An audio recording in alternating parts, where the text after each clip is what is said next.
दोस्तों, हर्बर्ट हुअर जो आगे चल के अमेरिका के राष्ट्रपति भी हुए, उनके जीवन की एक मार्मिक कहानी है। मुझे पता नहीं कि ये कहानी कितनी सच्ची है, क्योंकि इस बारे में थोड़ा विवाद भी है, लेकिन इसका मैसेज बहुत ज़बरदस्त है।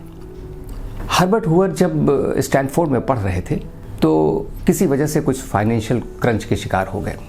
तो हुअर ने सोचा कि अगर हम पोलैंड के पियानिस्ट जो बहुत फेमस थे उन दिनों में, मिस्टर पैडरेस्की, उनका कोई कंसर्ट कराते हैं तो एक तो उससे जो मनी मिलेगी, उससे जो पैसा मिलेगा, उससे हमारा काम भी हो जाएगा और उनका पेमेंट भी हो जाएगा, और इस तरह से हम अपने जो फाइनेंशियल क्रंच है उससे बाहर निकल सकते हैं और अपना एजुकेशन को आगे बढ़ा सकते हैं। तो वो और उनके एक दोस्त दोनों ने मिलकर ये योजना बनाई और मिस्टर पैडरेस्की को उन्होंने निमंत्रित किया। हुआ ये कि किसी भी वजह से जितना प्रचार होना चाहिए था, जितना एडवर्टीजमेंट होना चाहिए था, वो हो नहीं पाया और टिकट जो है वो कम बिके। अब पैडरेस्की का जो रेम्यूनरेशन था वो उस समय $2000 था, जो कि एक बड़ी रकम होती है, पर जितने पैसे इकट्ठा हुए वो $1600 ही हुए। अब हुअर क्या करते? उन्होंने पैडरेस्की से कहा कि सर, एक मुश्किल हो गई है, हम लोगों ने ऐसा ऐसा सोचा था, ऐसा नहीं हुआ, और ये $1600 है, ये आप ले लीजिए, और बाकी जो $400 है उसके लिए मैं एक नोट लिख के दे देता हूँ और उसको हम धीरे धीरे पे कर देंगे। तो पैडरेस्की ने क्या किया? पैडरेस्की ने बच्चों के या लड़कों के इस उत्साह को देखकर उनके मन में जरूर कोई भावना पैदा हुई होगी। उन्होंने कहा, ऐसा करो कि ये पैसे तुम फिलहाल तो ऐसे रखो, पहले तो जितने खर्चे हैं वो सब इससे पे कर दो, इसके बाद जो पैसे बचते हैं उससे तुम दोनों 10% उसके ले लो, और उसके बाद अगर कोई पैसा बचता है तो वो मुझे दे दो, उससे मेरा काम हो जाएगा। पैडरेस्की ने जितना जेन्युइन अप्रोच करना था उन बच्चों के साथ किया। ये दिन आए और गए। हुआ ये कि फर्स्ट वर्ल्ड वार के बाद पैडरेस्की पोलैंड के प्राइम मिनिस्टर हो गए, और ये वो दौर था जब पोलैंड भूखमरी का शिकार था। सेकेंड वर्ल्ड वार के बाद बहुत सारी तबाही हुई थी, लोगों के पास खाने को खाना नहीं था, कपड़े नहीं थे।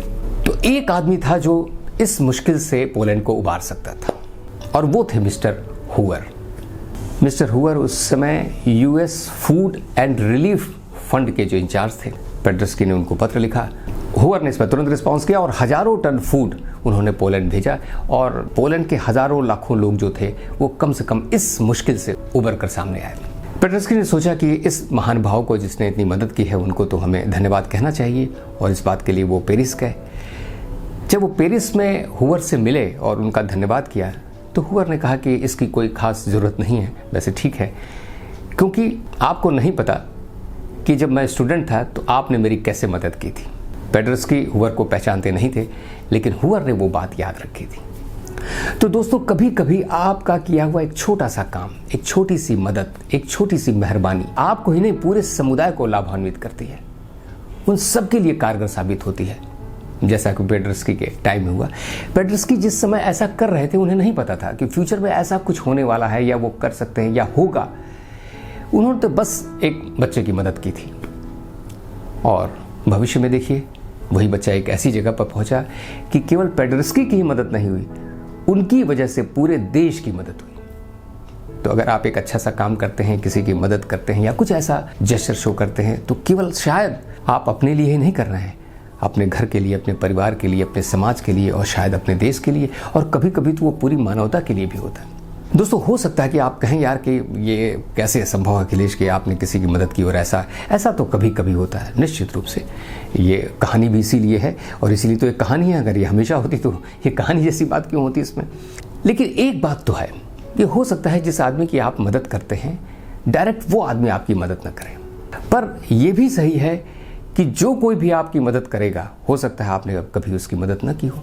आप अपने जीवन में पीछे पलट कर देखिए, 12 ऐसे लम्हे आए होंगे कि आपको उस आदमी से मदद मिली होगी जिसकी आपने मदद नहीं की। हो सकता है जिसकी आपने मदद की हो वो आपसे मुंह मोड़ कर चला जाए, पर शायद नेचर में ऐसा कुछ है कि वो करे न करे, कहीं से कोई हिसाब है जो उसे चुकता करना पड़ता है।